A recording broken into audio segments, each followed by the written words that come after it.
Welcome to the Millionaire University podcast. I'm your host, Brian Guerin, with you today. And on this edition of the MU Pod, I'm joined by Neil Twa. He's the CEO and co-founder of Voltage Holdings, a company specializing in launching, consulting, selling, and acquiring brands with a focus on e-commerce channels such as Amazon FBA as well as omni-channel.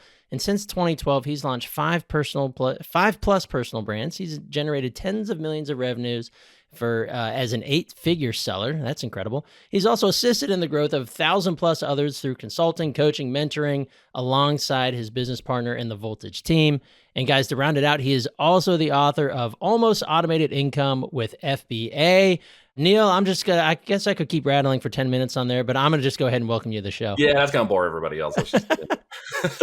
I love it. You're still listening. I think somebody's still here. There's maybe one or two people still here. Just yeah, well, let's hope so. We'll find out, right? We'll check those download numbers afterwards. All right. Well, Neil, it's a pleasure to have you on the show today, man. I'm really excited because the topic of Amazon FBA, we get a lot of questions on this from our MU listeners. Okay. So we're happy to have an expert on board to unpack this a little bit for us. But what we're going to talk about today is a little bit more specific. We're going to talk about the 4 steps to building a real profitable and a sustainable e-commerce business, starting with private label on Amazon FBA. Before we hop into that, let's get a little bit of your origin story. How did you find yourself where you are today? Well, I got to go back into the Wayback Machine because I'm an old goat. Let's do it. I knew life before the internet, right? There's going to be a generation here soon who has no idea what life was before the internet. We're aging out. Oh, yeah. I'm not that old, but at 48, the life before the internet was quite a different time than it is now. I grew up in the mountains of Oregon in a little place called Medford. It was great to grow up there, and it was a fun place to go out and be outdoors and just play around, and just absolutely fell in love with the culture and the people and the environment and whatnot. But as I got a little older and found the internet through my friend who had a computer, and we were too poor to have one, but I'd go to his house and we'd dial up on the interwebs there and through dial up and get on the boards and message boards, and I'm like, wow, there's this whole other world, and it wasn't mainstream yet. So I had kind of an affinity for it. I just didn't realize how much I developed that desire to be a part of it. And so when I got through high school, high school wasn't terribly complicated for me. It was actually relatively easy. But at the end of it, I didn't want to go to college, so I wasn't prepping for everybody's normal college thing, even though that's kind of what my parents wanted to do. They were not college graduates. My dad was a high school dropout who went to the Navy, learned how to become a boilerman mechanic, and he was a really hardworking, good guy. Tough to live under at that age, but he was a good guy, and it taught me the suck it up buttercup strategy for life. And so that built the character that I needed to be tenacious and just a mean young man. But I wanted to go to the Air Force. I wanted to be a fighter pilot. And as I went through the training and got started into it, they basically rejected me because I couldn't fit in the cockpit. I was too tall. Like, I have too much height from my waist up, so I couldn't sit in the cockpit with the helmet on, or I'd hit the canopy. And so they're like, you can't fly the plane like this, dude. I'm like, well, then now what? So the second, when everybody else had already been prepared to go to college or whatever, I'm like backpedaling scholarships and applications in the last, semester before I graduated. And so I did get some scholarship stuff, and actually in music. I played music since I was in trumpet specifically since I was in the 4th grade. And so I was like, well, I guess I'll go for music and I'll play band and I'll figure out what to do next. And so I went off to a little liberal arts college in Iowa and started playing, music and trumpet and jazz and classical, which is what I was doing. And I had a scholarship to go there. So that's what I did. But I didn't really want to be there. So within the first year, I was failing out. I went from, an A plus 4.0 student in high school to failing out at a 2.7 GPA in college. I didn't really know how to do college. It was a very different way to study and learn and act. And I just didn't want to go there anyways. So I applied to get back in because I didn't know what else to do. So by my year 2 and 3, I kind of figured out a little bit about where I sort of wanted to go as the internet was coming online, as they were shipping computers into the university. And we were clearing out the basement of the library to make a computer room where they were going to host it. I was helping to set up the computers and dip switches and networking, and nobody knew how to do anything. And we were reading manuals and doing this on the fly because nobody knew how to do it. And so I got pretty good at it, had fun, and realized it was part of the aptitude. But then when the internet really hit in about 94, I would date myself all of a sudden. That's accurate. 98, or so. About then. I had actually decided to go be a computer science major and move to Missouri to do that and spend about a semester there. I met a guy who is actually a consultant who was programming at a Sprint in Kansas City. And he was an adjunct professor, and he would go there and do that. And then he'd go back and do his job. And so he was teaching us, C plus computer programming. And I'm like, man, this really sucks. I don't want to be a programmer. And he's like, well, if you want to get in business and consulting and programming and stuff, you could do what I do. And he told me how much he made an hour and stuff. And I'm like, oh, I could do that. I was young. I was like $60 an hour. I could do that. He's like, yeah. So I jumped out of college and went and got a little consulting gig and started to teach myself how to do programming, and then started into HTML. And then that became ASP, active server pages. And then I started building little web apps and things. And I applied to get a programming job at Sprint, and I got on. And so I started programming, at 19, 20, making $25 an hour. Back in 99, 20, that was not bad money at all. And was learning how to basically program web apps on the fly. So I'd stay up to like 1 or 2 in the morning, doing the work to learn how to do it and apply it, and then come back the next day so I wouldn't get fired. So my entire first career was just trying not to get fired from a job that I didn't know how to do, and I was figuring out how to do it on the fly. There you go. And I got pretty good at it. It's a life skill to be able to just tread water and float like that. And so I was doing it. But they developed this little division called Sprint PCS. They were like, hey, we're going to go into the mobile phone industry. And so they had a cattle call for everybody internally, that they were going to start this division and start launching mobile phones. And I'm like, heck yeah, I want to do this. What's a mobile phone? And so we're like, get into this. And I got hired on as a full-time employee, 5,000 something badged employee, to go launch this, mobile division and start launching mobile phones. So I was right on the cusp of that. By the time we got into that, we were programming larger systems and knowledge management systems and implementing systems that have new structure and corporate structure and whatever done before. Long story, boring short, I got pretty good at it. And by the time Sprint and my career had changed paths, we had about 80,000 people inside the company. So I watched it go in 5 years from 5,000 employees to 80,000 employees. So that was quite fascinating. Wow. To see a company that of that size and magnitude go that fast. It was literally hand over fist. They were throwing warm bodies. By the time I was 21, I'm managing a team of 5 people who are like 3 times my age. Wow. They put me in front of these people, and I'm like, that's a grandpa. And they're like, here, do something with this team. And I'm like, really? I have no idea how to manage people. I'm trying to learn how to do this. And I'm like, so I was just in sink or swim mode again. Mm-hmm. So we launched, and we took over the web pages, 50,000 of them, started building up this little thing. And the PCS division was launching, and got my first mobile phone in 2000. And I was hooked. I was hooked on the technology. I was hooked on the whole thing. I was hooked on the internet. And I still knew that there's something I wanted to do. I was just in the corporate world at that point, because that's where the money was being spent, clearly. Mm-hmm. And there wasn't no academia. There was no marketing degrees. There was no higher education to teach you what to do on the internet or how to do digital marketing or do any of that stuff, right? Right. Everybody was figuring it out on the fly. And it was happening so fast, hence the dot-com bubble. Everybody was throwing money at trying to figure this out. And IBM came in to help do part of the project. And over a course of a year, I made friends with quite a bit of crew of IBM people, which was new to me because they were a different caliber of person. They were from different locations. They were different degrees, and they were from Harvard and Yale and Stanford and all these big universities and stuff. And I was like, wow, that's kind of cool. And I figured out really quickly, it's who you know that gets you there, and it's what you know that keeps you there. Yeah. And so the relationship driven aspect of that, I was learning very quickly. That's how business was done. Right. Mm-hmm. And to that point in degree, it had always been in my mind that it was, backbreaking hard work, and you do this, and that's what gets you forward. And, you got to work hard. And, the idea of being smart and working, smarter than harder wasn't even in my brain yet. But it was starting to develop that seed. It was planted. It was going. I was like, hey, wait a second, like you can make this much more money if you're just this much smarter or this much better at figuring it out.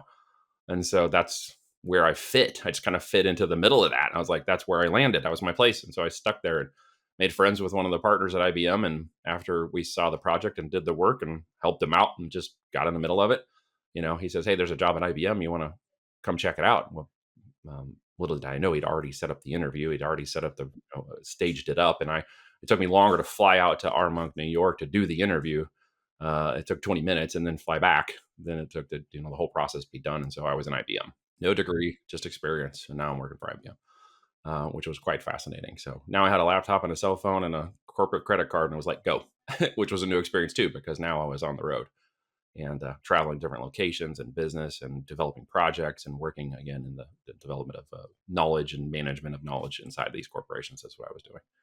And led me into some really cool projects that I got to sit on boardrooms and so some of the largest companies in the world. I got to go down to Wall Street and go into the Thomson Financial Company that not many people know about, where it's the backbone of the exchange, and systems and technology and server farms that stack up 10, 20 stories high, and they're just these glass walled in digital, computers running the stock exchange.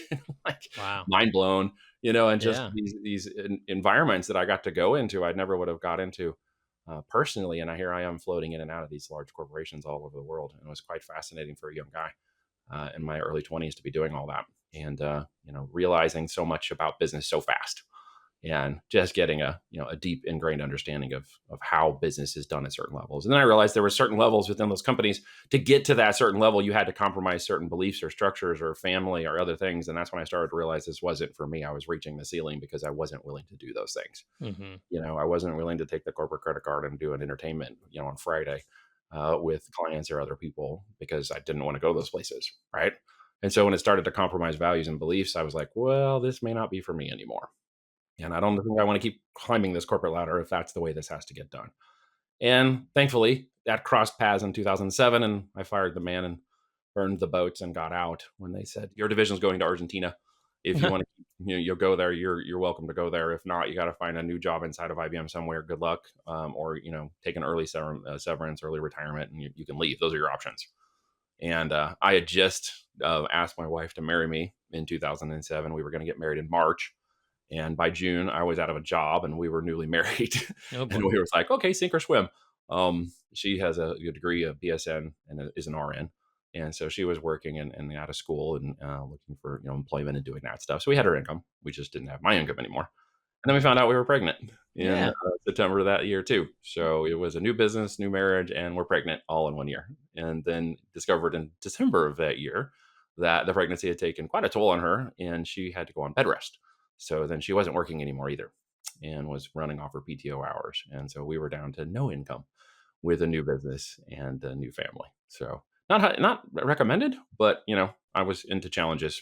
Yeah. But scenarios like that sure light a fire under your don't they? Well, that was it. It was, again, sink or swim. It was like, figure it out, get it done. It's been the story of my life to that point. So I'm like, okay, well, this is the way it is. We figure it out, Yeah. and got into that business and just figured it out. I became a different kind of management consultant. I started a management consulting company and I started, trading time for money in a different way. It was a little bit nicer, but still it was the same thing. I just ended up back on some IBM projects and subcontracting to other projects where I was a billable consultant. So, but at this point I was at the $250 an hour, not the, W-2 wages. So that was cool. But again, still trading time for money, still self-employed to some degree, and still, only making money when I billed for hours, which was cool because I needed the money and it was great. But it was still that reconciliation that I got into a job, but I was now in a job in myself of my own creation.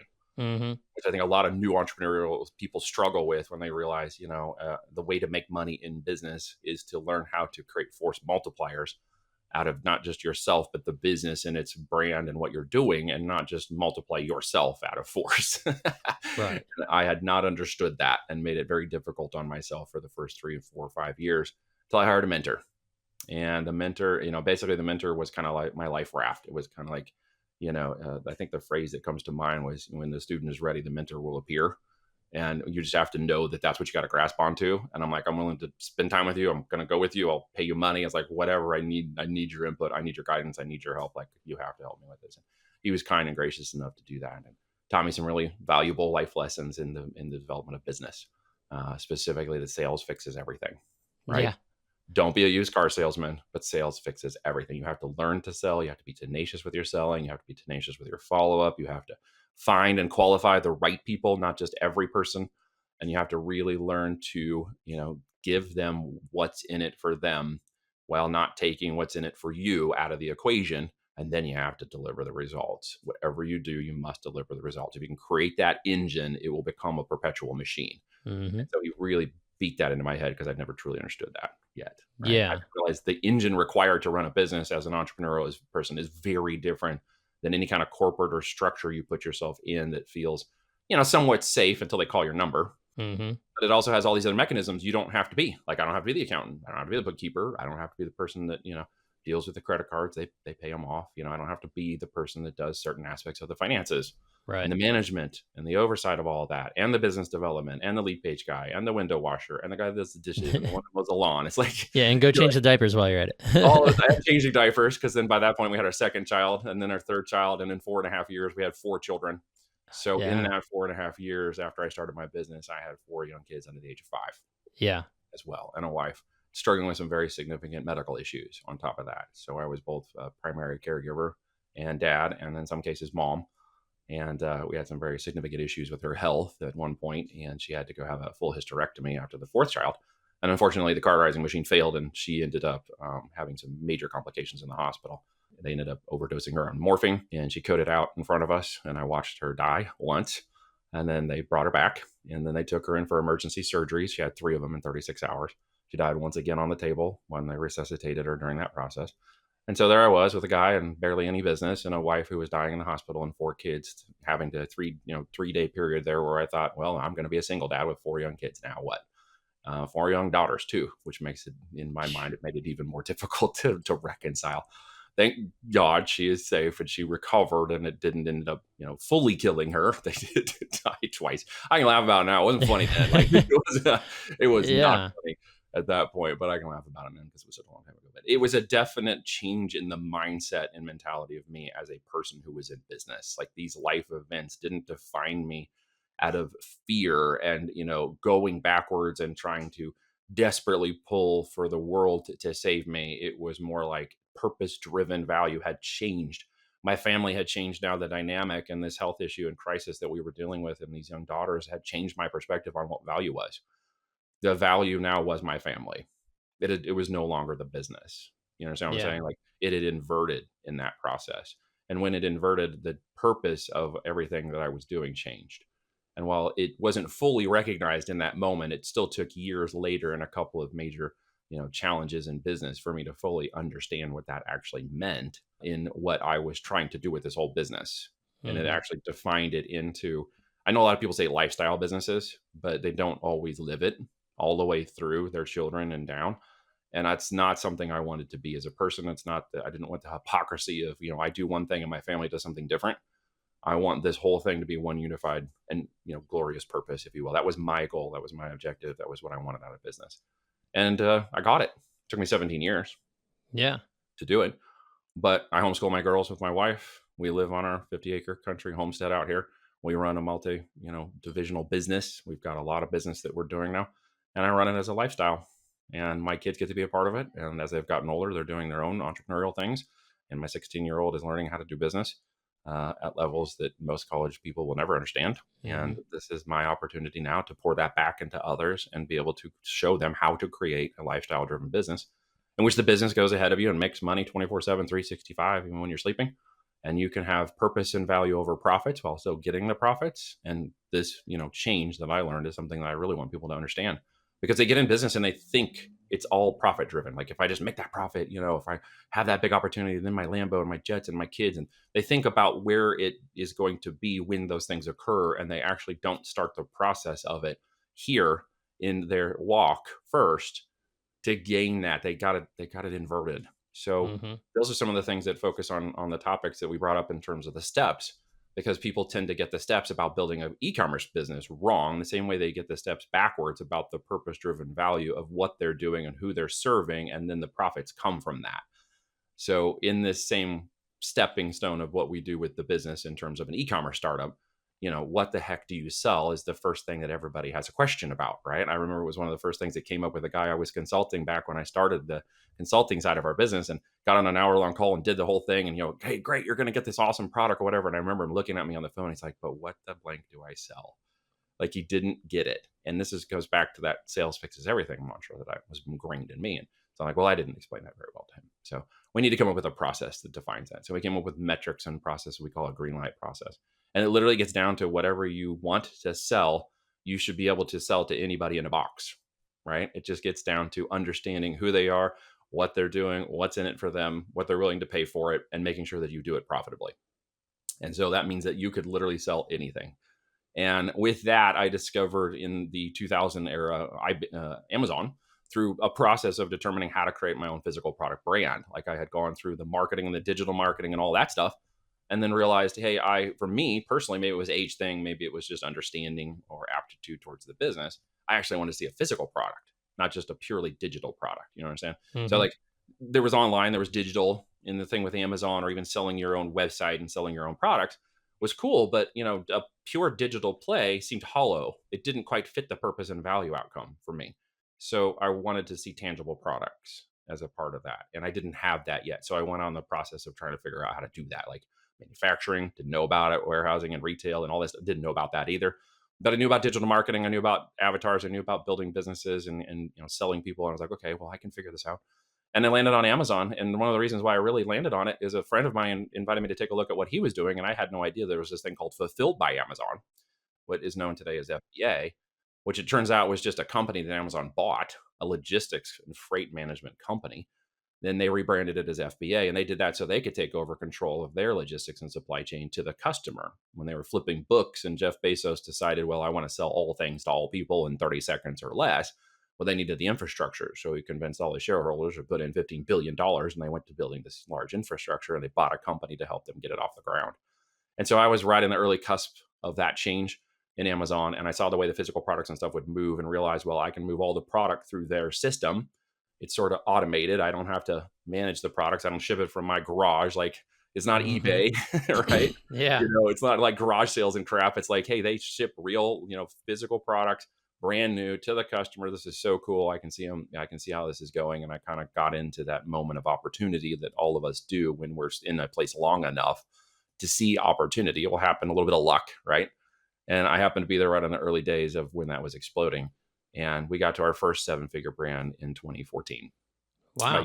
Physical product, branded products through Amazon. And I was really hooked on the system because we were focusing on the person, the purpose, and the value of the product and the solution that it provided. And Amazon was delivering the products to the customer. So we got to really focus on that. And of course, it was making money 24/7. So no longer was I trading time for money. I was going to sleep at night and waking up with thousands of dollars in sales every morning. And man, I was hooked. I wanted more. That was the dime bag of business. And I'm like, I want more. I want more. So we started launching as many brands as we could capitalize as fast as we could launch products. And we got very good at it. And what happened was, what the heck do I sell? And it actually came out of one night I'm up late with one of my children. We had the 4 under 4. So they were all in diapers. They were all young. They were all in bottles. It was just like, man on man defense 24/7 in my house. Been there. And yeah, just, what I'm talking about, right? I am there. Yeah. Somebody, yeah, you are there. Somebody was never sleeping. Somebody was always awake. Somebody was always either throwing up or having a dirty diaper, or some problem was always occurring. Like, just a normal process of life. Yeah. Don't sleep for 10 years, basically. And so she's up and my wife is so tired and she's sleeping and I have the third daughter with me. So I'm up feeding her and taking care of the crazy neurotic cat that's puking at 3 a.m. because she's crying and making him totally nervous. So he's throwing up in the kitchen and she's screaming because she wants a bottle and it's 3 a.m. Right? Yeah. So I get all that nonsense chaos settled down and set down in the chair and I'm holding her and feeding her. And I flip on the television and what's on at 3 and 4 a.m. at that point, like infomercials, right? Like that's all it's on. So I'm flipping through infomercials and up pops this one for this product, it's called a seat pet. And it's this dull thing and it attaches to the seat belt and the kids can put their little crowns or whatever they want in the pocket. And it's this cute little animal and it's got this little kid and, it's like, their head won't fall over and they can snuggle it when they're in the car and they take this pet with them or whatever. I'm like, that's a really cool product. And here I am thinking I'm going to order one, right? Because I still hadn't transitioned my mind, hadn't conditioned myself away from consumerism yet, even though I was really trying to do that as I was building these businesses. And turns out it snapped in that moment. I was like, hey, I could sell one of those. Like I saw it on television. They're making money. They have to be. They're putting all this infomercial out. Maybe it's, for people like me with insomniac kids up at 4 a.m. feeding bottles. And I'm like, that's perfect. So I called my partner the next mid-morning after I woke up and I said, hey, could we sell one of these? Could we figure this out? And so he's like, yeah, well, let's go do some brainstorming. And then his younger son at that point was into anime. And so he said, what if the little innovation, the little tweak in the what the heck do I sell is that we just change up the faces to look a little bit more anime and a little less, straight animal characters. And so we developed 3 or 4 of those that just had a bit of an anime look to them instead of a regular, cat or regular dog or regular whatever. They had big eyeballs and bigger faces and wider faces and they had a little bit of anime appeal to them. And so we played on that innovation. We played on that spin and it's not terribly complicated. And we took a Hail Mary pass because we were super cocky and I don't recommend this and ordered a couple thousand units. Okay. After we had them send us a prototype they had made and stuffed. And we asked for stronger stitching because the stitching wasn't, strong enough for the sides. And we asked them to make the head a little bigger than the ones that the other company had made. And we asked them to put the pockets a little bit bigger because the pockets were a little small. We'd ordered theirs and we were playing with their product. And we're like, here, change these things on the product. And so the manufacturer sent us a prototype, and I'm like, hey, let's run with that. Let's get those 3. And we ordered 2,000 units. I put my half of it on a credit card. Huh. So like, here we go, we're in. The bills are coming due. We got to make this thing roll, right? And so we launched that product, and we both got the product off the ground and learned something very critical in this entire process that kind of pivoted the way we started doing business after that. We called it trend jacking at that point, because literally there was a trend of somebody buying the products, and there was this thing called a spillover or halo effect that was occurring, where people were seeing it on the television, but then going over to Amazon and buying it. And so what we discovered when that occurred, we called it the as seen on TV at that point, because that was like how those commercials worked, as seen on TV method of trying to figure out a product. You're using television commercials as basically a way of finding products. Okay. And, or hacking the urban mindset, we called it, and going through and seeing these products. And so we developed belt buddies. All right. And belt buddies, we put them on Amazon. We threw up a compelling listing, really, at the end of the day, because it was just like, hey, if you want this one, then this one's better. And we shot the photos with the iPhone, right? And we had some really great, compelling copy, because we were pretty good at that. And turns out we were selling 10 times more than they were, capturing all the traffic that was coming onto Amazon and the demand for that product. We simply got ours ranked higher, more visible. It was like $5 or $6 more per unit than they were selling theirs for. And the 2,000 units sold out in 8 weeks. Wow. Organically, without any marketing. What we discovered was there was not only that halo effect, but there was this thing going on inside of the engine where it was, visibly displaying products and changing the way the organic visibility of that product was occurring in the system. When we watched that happen, and something clicked in my brain, and I said, I've seen that before. I couldn't figure out where I'd seen it before, and why was this doing this? And they had developed this engine on Amazon to make these products go. And like, where was this at? It wasn't really published. Nobody understood it. This was all brand new. And it turns out part of the algorithmic system, okay, because it's all technology driven at that point, it's very technology driven now, was all about relevancy, the relevancy of the person, the product, where it was placed in Amazon's system, and where that traffic was flowing inside of inside of this ecosystem of individuals looking for that product.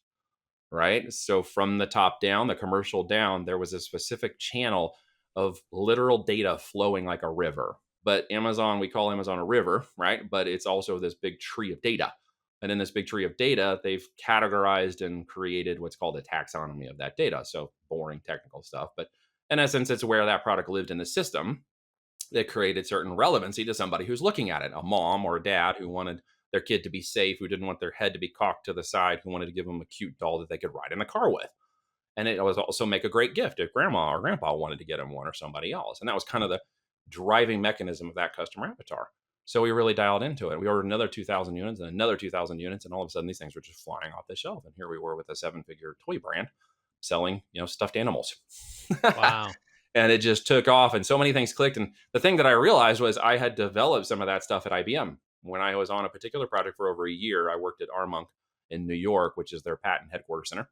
And they do like 18,000 patents a year out of that division. And I got to work alongside of a group of guys and gals who were working on the super Cray machine, Deep Blue, Watson. And we got to be a part of doing some of that. And what we were developing was technology, artificial intelligence, latent semantic search engines, human machine language and learning algorithms to determine and analyze data from large language models, as I understand it now, very differently than what we were doing then. But that's what actually we were doing, was kind of some of the frontier of that work being done back in the day, like 2003, 4. And so what you're seeing now is so tip of the iceberg, right? AI for me is fascinating because it's very beyond where it is now. And I'm seeing the introduce AI chips now. Willow just came out this week, but that is just now telling you things they've had for like 20 years, just so we're clear. So this machine and all this stuff that we were doing, I realized that part of the programming and the knowledge and the learning and the aspects of that, Amazon had either borrowed or taken part of that code or developed their own. And that's exactly what they were doing with it. And as soon as it dawned on me that I'd seen that response before in the engine, I was like, well, that's because we were working on it in the past. I know what this thing's doing. Like, I have a certain degree. I need to go figure out what the rest of it is doing, like how they changed the programming. And so I spent the better part of 18 months just technically geeking out on Amazon's A9 system to figure out how it was ranking keywords, organic, algorithmic, paid traffic, what it was doing when it was doing it, and then mapped out a whole launch process every 7, 14, 21, 30 days of how the algorithm would work. And I called it priming the engine. And when priming the engine would occur, the outcome is you could get significant organic traffic, right? In the world of online, that'd be like understanding SEO for Google and being able to rank a website that generates a ton of traffic. And when it does generate a ton of traffic, it stays there for a long time. It's like Amazon specific SEO. Amazon specific SEO. And so what came out of that was our ability to rank products very high and fast in the organic world. In fast forward, Amazon's changed a lot of that now in terms of the way that the engine sort of works, and they're rolling out what's called Cosmo and other technologies to make these large language models become a huge part of it, the way that it ranks and organically ranks in Rufus. But still, the core of that engine is still sitting under that platform, and we still utilize it today for ranking and maneuverability of products. But the conditional learning of the product led us to understand, okay, how do we make that profitable? If we can get that much organic traffic, what kind of profit metrics do we want? What are our numbers, right? And so also, how do we run the business, not by gut feel? How do we make it profitable, make it growable, make it sustainable? Because as we were business development people, we weren't treating this like a side hustle. We weren't treating it as a hobby business. We weren't just flipping products for profit. We were trying to build brands. Very big difference. And so this, if you're listening to this, you really need to think about, what does brand building look like? And products are just a transactional mechanism by which the brand occurs. The emotional connectivity, the outcome, the solution, and the benefit is driven by the brand. Okay. But the product itself just completes that transaction. So what does that mean for our world? It means we actually focus on products second, and we focus on the data first. We invert the relationship. And so many people hear e-commerce and physical products and Amazon FBA and stuff, and they immediately jump to the product. And that's where so many sellers get it wrong. That's why so many people fail in Amazon or any e-commerce venture, is they've got it wrong. They got it backwards. They've been taught to look at the wrong metrics. Okay. So what are the right metrics? Well, in my world, you can't launch a product that doesn't have less than $12 in net profit, which is going to automatically exclude most $20, $30, $40 products on Amazon after fees and marketing and cost and PPC. You simply won't make that profit out of that metric. So those billions, there's billions of products, by the way. There's over 1 billion SKUs on Amazon. So what it does is, as we go in, and we called it our green light process, we started eliminating all the products that didn't meet certain criteria, certain cost of good metrics, like nothing more than 35% cost of goods, nothing more than 30% A cost, nothing more than $12 in, nothing less than $12 in net profit. And so we started to build an algorithmic engine in spreadsheets in our process that helped us define which products. And we got down to about 6% of those are the ones that we should target, right? And that doesn't sound like a lot, but do 6% of 1 billion, and it's actually a lot of products. It's more than you can do in a lifetime. But with that criteria, we then leveled up our understanding and our launch process. We got out of the lower end products and started elevating products in the $50 to $500 in retail price point. And we started doing that about 6 years ago. And in that process, we then developed some systems. In the last couple of years, we've developed a whole algorithmic driven data system. We call our Greenlights process and spreadsheet. It's all software driven. I have a development team. It's all internal to Voltage and behind an NDA, and we don't sell it publicly. It's just our internal information system and technology we've developed to run these businesses. And I give my clients access to it. That's it. Nobody else gets access. But with that, we understand how to develop the product, the pipeline, and rank and get this engine into organic sales. And then Amazon goes and switches everything. So organic is harder to get to, and you have to buy your way in through PPC now to some degree. But the organic is still there, and we still prime the engine, and we still do some of those things, which is how you get eyeballs on the offer. But one of those major things in getting to that data first and always creating a great product, very important. Hopefully anybody's listening to this isn't thinking I'm creating some crappy product. It's a $50 to $500 product. It has to have great value in it, right?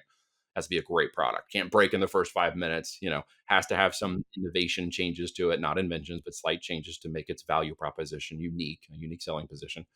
But when it gets down to it, I can't marry any product. This is a mistake most sellers make. They marry their products. We say, don't marry your product, steal someone else's girlfriend. There are plenty of products. That's the third thing you got to understand. If the first thing is conditionally understanding what the heck to sell, and the second thing is going by the numbers to make sure you understand it's profitable and the right metrics are in place, then you also understand you never marry a product. Okay. Never marry your product. Marry the brand. Marry the business. Marry the avatar.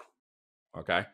But do not marry the product. And that could be a digital product or a physical product or a product you're delivering as a solution within your business. Never marry those three. Change, adapt, overcome, and innovate. Create irresistible product offerings. Okay. And this is a business that can work in perpetuity. When you say never marry the product, do you Yep. mean specifically like, I guess, having never sold a physical product? I'm not adjacent to it, but I could see where you maybe is this like you get obsessed with the product and you try to do X, Y, and Z with it, or you change it. We got to do this to make it better. Whereas now you're married to it, like you're ingrained in it. When really maybe you need to kill off that product line. Yep. You're ingrained in it like a marriage that now you realize he's beating you or she's abusive and you're stuck in the marriage and you can't get out and you just keep taking the beatings because Yeah. you're invested in it. You spent time in it. You might have kids with that The product and beatings you're will like, continue until you sell this piece of crap. the beatings will continue until morale increases. Like it's like, oh, and I just expect I'm going to pull every bit of ounce of success out of this product and I just can't let go of it. I'm so leveraged into it. And usually what it means is they've got time, energy, attention, money very leveraged into that to the point Mhm. that they can't get out of it. They put too much hope and Lambo hope dreams into that product and instead didn't look at it like a data set, right? They Right. looked at it in an inverse relationship. They looked at it in what's in it for me, which is the opposite of purpose and value equal profits. Okay. Yeah. So if purpose and value are to supply something to the market that someone wants and can't do without, meets that objective, that solution that they're looking for, right? Could be jump higher, run faster, lose weight, gain weight, build more muscle, be healthy, do physical activities, don't do physical activities. It's some output that they're looking for. If you focus on that purpose and value, then you will, and major metric numbers profitable, then you will be a byproduct of that. You'll gain profit more than just financial profit, Yeah. right? You'll get physical, mental, spiritual, home profit, personal profit, confidence in your brain, and by the product, monetary becomes an output of that, which means it can't be the first thing, right? Right. Cannot be the first thing, or you will die in business. You will quit. You will marry your product. You will give up before your success occurs. So we will go in and we call it the 5x5 product launch playbook, meaning that anybody that works or we work, we launch 5 products into our brands. Okay. Those 5 products tell us which data is over the mark, right? With 80% confidence, we know the product, the market, the amount of potential opportunity, the number of players in that market, the volume of that market, its potential profitability, and we have an 80% confidence it's going to sell well. We just need to get it into the market and test that data, get that 20% back so we can take a look at the data and say, do we invest more time, energy, attention, and money into that product? And what will happen is a law of averages, okay, is that when you invest in 5 of those products, and I'm only talking about 100 units per product, 100 units per product data set. And what it literally gets down to, guys, is an Amazon listing is just a web page. It's graphics, it's copy, it's a conversion metric, it's like a lead page, okay, for your product. But most people get this part wrong. Pay attention to me when I say this. You are not convincing an Amazon buyer to buy your product. You are answering the 3 questions they have in their mind because they are predetermined to buy that product when they show up to Amazon. Okay. They are predetermined to buy that product when they show up on Amazon. We call it the psychology of the buyer. Okay. We don't need to be there to convince them to buy our product. We need to answer the 3 questions they have in their mind before they show up. We answer those 3 questions, they will buy our product in 30 seconds or less. Okay. Even if I only have 5 reviews on a new product, I've got 3 product launches that came out of the last 3 months heading into this holiday season right now in December 2024. And they're both doing between $3,000 and $7,000 a day. And each of them have less than 10 reviews per product right now. Okay. So when you dial in the organic, when you dial in the copy, when you dial in the value proposition of the seller, the reviews do not matter as much as people think. And it doesn't apply as much to the algorithm anymore as it used to. Really? Okay? So what they're looking at is the trending data, the conversion metrics, the sessions and percentage of conversion against other sellers, okay, in your what's called a node. All right. Technical terminology for a second. In this big filing system of data and engine that's on Amazon. And literally it's in Facebook and it's in YouTube and it's in TikTok. It's in all these algorithmic driven platforms. Okay. And if you have a website and you want to drive traffic from Google, guess what? It's in there too. So what I'm about to say is cross-platform understanding, right? These algorithms are looking for certain trending metrics to determine whether or not your data set is better than another data set. Not that your product is better than another product.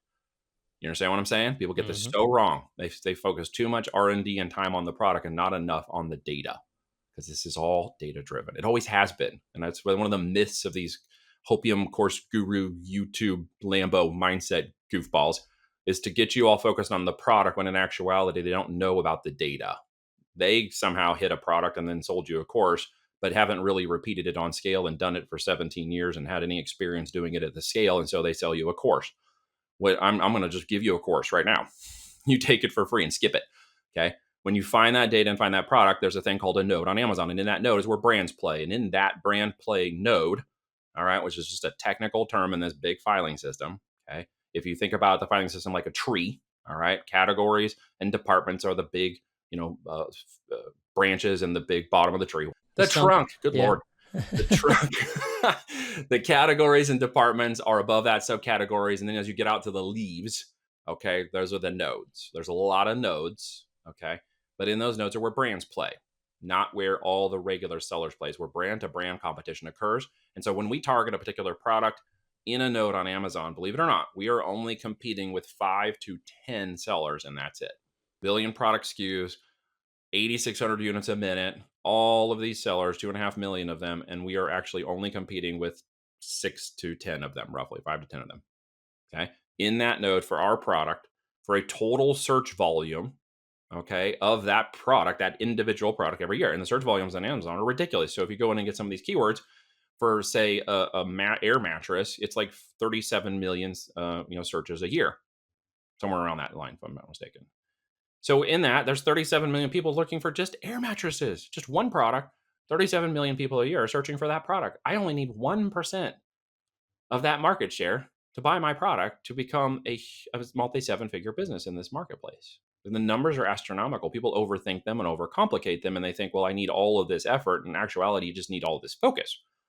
So if you focus on that node and find out who are those 5 to 10 or so players that I need to attack, and I want to go after their value propositions, and I want to create 3 differentiating statements that are different than them, it isn't even about the product yet, right? Like what happens when you buy a product, Brian? Are you holding it? When I buy it, yeah. Are you holding it in your hand? Are you holding it in the value that in 2 days or less, or when drones kick off here soon in 60 minutes, it's going to be drones to your house, right? Yeah. Not those drones. There's different drones. Yeah, no, not the bad ones. I don't think that's Amazon testing all of their delivery drones. Not to our knowledge. Pretty sure it's not. But yeah, it's basically they're going to deliver that product. But it's the belief that that product is going to meet and exceed your expectations. Mm-hmm. Okay, that you bought it and are waiting for 2 days or less for it to show up. So you didn't actually buy the product, did you? Not exactly. Nope, it's not there yet. Not even there yet, right?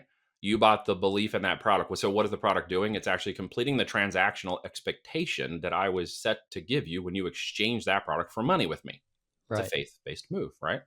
So I have to provide a good product that won't break, but that's and it's closed the circle, hopefully by you leaving a positive review, which closes that economic engine.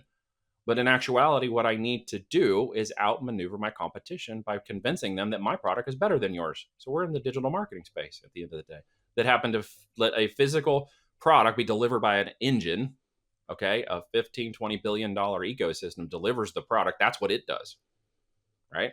So what am I actually focused on, and what should you be focused on if you get in the e-commerce world? I need to be a really great digital marketer. I really need to take the time to understand who they are, what's in it for them, and then present the best value statement forward. And then you can sell anything to anyone in a box in 30 seconds or less. When you grab a hold of that, the whole world of e-commerce opens up to you, right?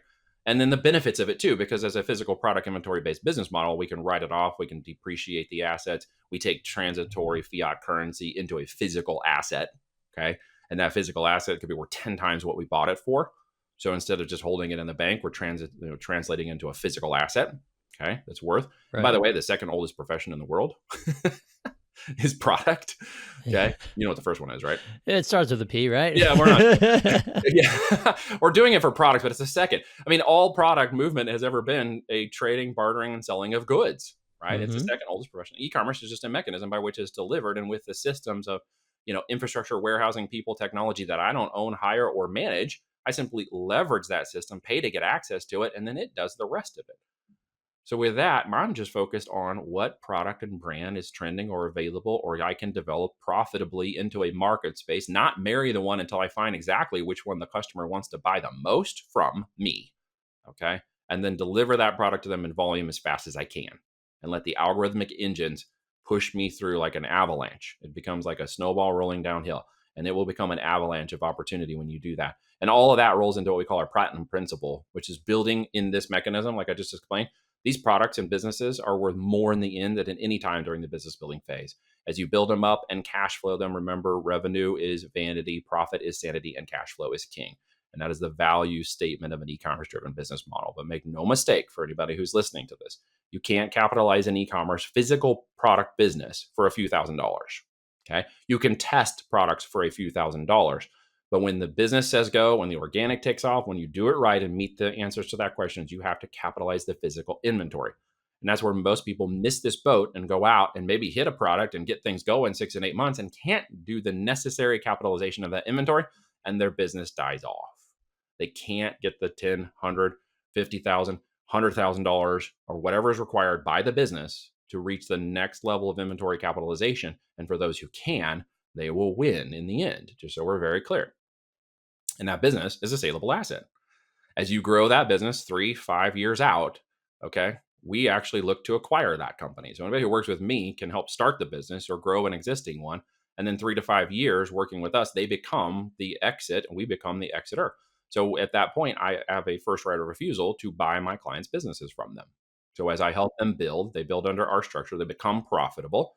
Then we do an off-market deal to look at acquiring that company from them. If not, I will help them find the right person to acquire that company. So in the beginning and the end. So Voltage has developed the entire model of incubating brands all the way through to exit. We call it the platinum principle. And that's when you exit when you want. You exit on your terms with your profitability. It will be multiple sales channels, right? It will need to be more than $1 million in EBITDA for you to create life-changing generational time and wealth freedom opportunity, which is doable in the e-commerce world in 3 to 5 years. And you will have an asset that could even be inherited or transferred. You can bring your kids into it. You can create multiple brands. And once you figure that out, you can create product after product and brand after brand. And you can keep doing this for a long time. And it's a lot of fun. I've enjoyed it. It's been fun watching these brands. It's been fun watching my clients go like crazy in their brands and seeing their lives changed. And the purpose, the last part of our platinum, is the purpose of the acquisition is that we're actually kind of a business as a mission. We partnered in a joint venture with a private equity company that was developed out of my relationship through networking with a gentleman and his group who are veterans. And they formed the country specifically to go out and help veterans in the world. They're veteran operated, funded, backed, and grown. And we have become the e-commerce operational wing of their PE operators. So as we are acquiring companies, we are employing veterans. We're operating the company in a management format and taking a percentage in ownership in the company to see that through. And then we are basically, after 5 years of operating that company, selling it to the operators and their families for life-changing opportunities. So a veteran that comes in, gets trained by us, grows up, becomes the CEO operator, their family gets an opportunity to acquire that business in 5 years, and it becomes a life-changing opportunity for them. Wow, that's incredible. The full circuit. Yeah, man. Yeah.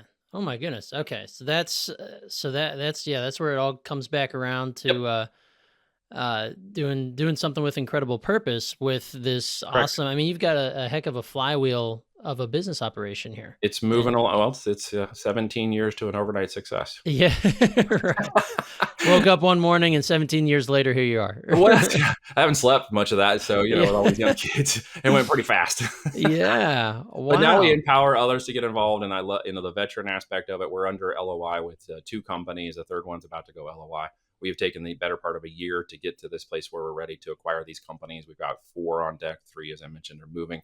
And we've gone and kissed about 200 plus frogs that did not meet our criteria and upside, and their numbers weren't correct or whatever, but we're down to the ones that we're ready to acquire. Those roll-ups right now are going to tune to about 30 million a year in sales for those 3 roll-ups. And then we'll be moving from there. The goal that they have, their big, hairy, audacious goal for their PE is that we have 50 businesses under our control. So, wow. Okay. And those were veteran-owned businesses. They will be veteran-owned and operated businesses. Voltage will be the management company, oversight and accountability, financial and fiduciary responsibilities over the business ultimately, but we will bring in the operator. We will train them through our normal mechanisms of becoming an operator like we do with those who want to get started on their own. We train operators over 12 months. So we don't train employees. We train individual people who want to become individual warriors in business, and we build them into their own business, and they learn how to become a CEO operator. Okay. And then with that, they are then eligible to qualify for these businesses and become operators in the business. And then in 5 years, if they're still great, if they're building, if they're growing, if they took the full opportunity to heart and actually, got in, they can then acquire that business away from us. Wow, what a cool opportunity. We've had a small handful of veterans on the show, veteran entrepreneurs. Excellent. And what a cool opportunity where a lot of their mission is helping veterans that are coming back from battle and from deployment and re-assimilating into society. Correct. And part of that is I need a career. I need a purpose. I need a I need a mission. purpose. I need a mission. Right. 100% get it, right? And Yeah. so that's why we've aligned here to give them that purpose and mission for themselves and their families, right? Yeah.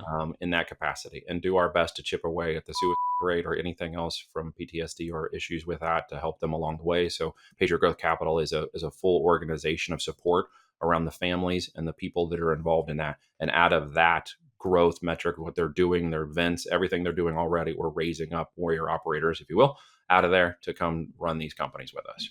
Yeah. I love it. Yeah. Well, and this, I mean, just the FBA with Amazon is such a crazy, awesome opportunity. I loved how you broke it down using the tree analogy, where at the end of the day, I think it's so easy. Maybe this is probably one of the first things I think you mentioned earlier, where someone who's trying to get into this line of business or start this up as their own entrepreneurial endeavor, they're like, how on earth what do I sell and how do I sell it? Well, when you break it down simply into the fact that if you're starting a brand, you're really only competing with 6 to 10 at the end other of the people. day, it's literally anything you've bought in the 180 days. You should realize by Amazon's own metrics and admission, 60% of those products are sold by third-party people like us. So you can just go and start mining all the products you purchased and realize that 60% of those someone else sold. So why not you? Right? Right. There are people making millions a year on Amazon. Why not you? It literally comes down to the conditioning and understanding of those products, developing them, and then realizing who you're competing with. It could be 5 to 10 major people. And then that's your mission. Go build a brand that knocks them off, but be willing to spend the team efforts to do it. That's where the time, energy, attention, and money kicks in. Those are 4 major factors for anybody who's listening to this. So what does that mean? In our 5x5 process, the base case metric of launching one of these businesses in year 1 is a $50,000 to $100,000 venture. Just so we're very clear. Okay. The reason I say that, again, is a physical product business. Its number one failure point, okay, in our world when we get through the process is not what the heck to sell, whether or not it's profitable, whether or not there's not a market for it, an opportunity. Those things will be defined in the process. They are repeatable. I've done this 1,000 times in 10 years. The end is you have to capitalize it. The final component is the ability to capitalize what is working. And I make no amends to that. If you want to make a few $1,000s a month side hustle, it's totally doable, right? You want to treat it like a side hustle or a hobby business, you can do that. But if you want to build a real business, I don't recommend that. If you want life-changing time and generational wealth for yourself and your family, you cannot treat it that way, which means you have to be willing, however possible, legal and ethically, capitalize that business when it says go. That is your opportunity. It is a snowball. You do it like Daniel Espy did in 4.5 years, and he's at 14 million a year in sales. But you have to be willing to do what he did, which was deploy over $850,000 in that 4 years from both sales and additional capitalization of sales. So we drive revenue, we get a sale for every product we sell. We can buy another product, but then you got to capitalize the next level of inventory to reach that kind of goal. And that is where so many sellers fall into that trap, and why there's a lot of good people who get started on Amazon but simply can't mature the product when the business says go, and it dies. And I see them coming in 6, 7, 8 months into that process being like, help my baby. And the answer is you need more marketing and more inventory, and they can't capitalize it. And that's the failure point in the business. They got a great product. They got a good opportunity. They just can't capitalize on it. And so I want people who are listening to this to really understand that. Yeah. And perhaps those who are listening who might find this to be an attractive option for entrepreneurship, it sounds like perhaps reaching out to Neil is going to be one heck of a way to get started. Could be. Like I said, when the student is ready, the mentor will appear. But make no mistake, we are coaching and mentoring for a purpose. We're coaching from mentoring to an exit. So my goal, my big, hairy, audacious goal, my purpose and value is when they grow up and build a business and become someone who is a authority, a CEO, an ability to run that company, I'm going to acquire it from them. So I've got some skin in the game when this happens, to making sure I even put some money on the table for my fees to go after certain metrics of success in the business, profitability metrics, that if we don't accomplish that, I keep working with them until we do. And I put up 10K of my 35K fee on the line to do it. And I put some skin in the game. So I'm only looking for my unicorns at the end of the day. Usually it's 5 people a month if I find them. Okay. I don't always take 5 people a month because I don't find everybody I'm looking for. And I would rather say no to you and have it not end up being a failure point when it's not the right timing than get you just involved for involved purposes. I don't do courses and programs and all that BS. I'm too busy for that. We do business building at its truest form.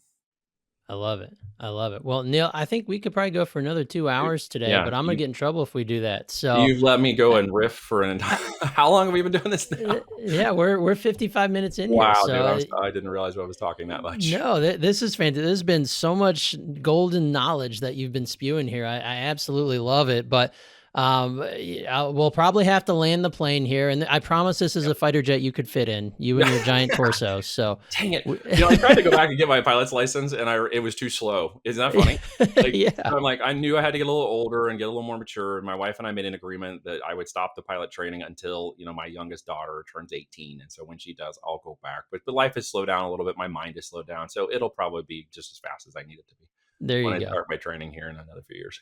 Good, good. Well, make sure you get one of those jumbo jets. No F-16s that they won't let you in. That's so much fun, dude. That would be pretty wild. Awesome. Well, Neil, man, this has been such a pleasure. How I want to make sure our listeners, if they want to absorb a little bit more Neil in their life, or grab your book, what's the best place to do all this? If they're Amazon peeps who want to buy books, go over there. And Almost Automated Income with FBA is on Amazon. You can drop that paperback in your house in a couple of days. If you want to go over to voltagedm.com, that's voltagedigitalmarketingdm.com. We've got a book there. It's $5 there for the digital copy, and it's 27 for the paperback. We deliver it to you, and you get all the knowledge and strategy and guide with case studies. 15 chapters taken from my podcast called the High Voltage Business Builders Podcast. Top 3% listen globally on Listen Notes. Very fun podcast I get to do with people like you, and you're going to come on my podcast, by the way. Heck yeah. Yeah. And so you get that strategy and guide, and then I've got free trainings. I got live virtual events there. I've got presentations with my partner in crime, Kevin Harrington, and my partner Reed Larson, who also wrote the book. And he has Kevin has the forward, and we talk about our as seen on TV strategy because that's how life works. So I developed that strategy, went along the line, and eventually met Kevin Harrington, who became a mentor and a friend of mine in 2016. And he's now wrote the forward to my book, and we helped develop the strategy. And we got a presentation that we talk about. How's life weird like that, right? Yeah. And talk about our as seen on TV strategy for building these brands and growing them into omni multi-channels beyond Amazon. That's QVC, retail, shops, Costco, wherever we can put that product and physical brand, we're going to put it to grow these things into a multi-channel. And, the podcast and other things, there's a ton of resources for you to learn those 4 and 5 steps. And there's a lot of free information, templates, free software and stuff to help you really get into the process of executing it and finding out if it's a business model that you might think you're good at or want to try. All right, man. That's fantastic. I love it. I think the listeners are walking away with some serious actionable advice and definitely some inspiration based on your story. So Neil, thank you so much for coming, man. This was a ton of fun today. Thank you, sir. You've been a wonderful host and very patient, and I appreciate it. All right.